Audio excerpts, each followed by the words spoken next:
Hello,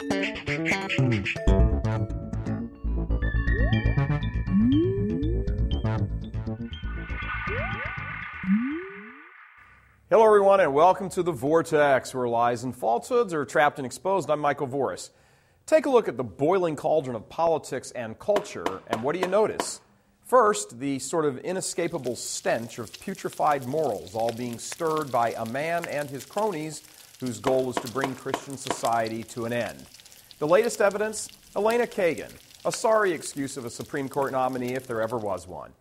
This woman comes with no experience on the bench, and barely any practical legal experience at all. She was in private practice for 2 years, 2 years, and Solicitor General for 1 year. 1 year. She was, of course, Dean of the Harvard Law School for 6 years, and if it's Harvard, then the mountains bow down. However, while she was dean, she challenged allowing military recruiters on campus because of the government's don't ask, don't tell policy against homosexuals serving openly in the armed forces. Her stand got smacked down unanimously by the Supreme Court 9-0. Even her liberal allies on the court bench said that her reasoning that she put forth was dumb.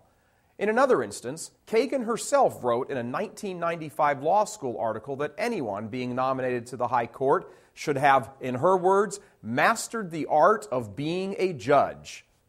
Well, by her own words, she therefore isn't qualified. But no matter, Obama picks her anyway, a nominee with virtually no experience who herself says you need to have experience, who files a brief with the very court she's striving to be on and gets unanimously slammed by that same court. Well, talk about a marriage made in heaven.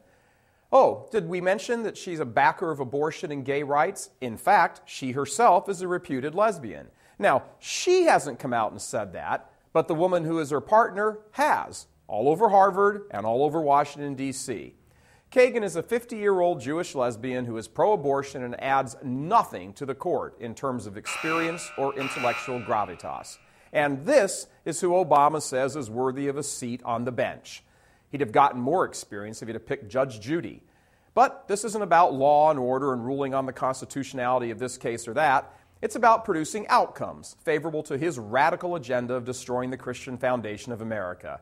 But you have to say at least he's consistent. He's always said he thinks the court should look more like America, and in his version of America, Kagan is the model citizen, a woman with practically no experience in her chosen field, but with definite ideological opinions rooted in her lifestyle choices, which run decidedly against the long-held values of the majority.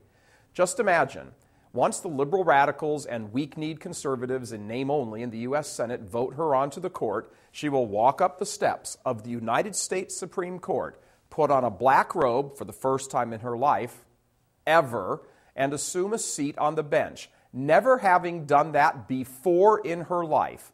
And once she gets done figuring out how to work that gavel thing, she can begin telling all the rest of us that homosexual sex and marriage is a constitutional right, and that she and her lover and their friends should be allowed to adopt and corrupt children, that is, unless the heterosexual couples that helped create the children choose to kill them in the womb in the first place. And it will be settled law, all because Obama tricked or guilted enough myopic voters into believing that the stench they were smelling coming from his boiling cauldron was actually sweet-smelling. Wake up, America. I'm Michael Voris. Please help us keep delivering these kinds of messages that so desperately need to be heard and acted on.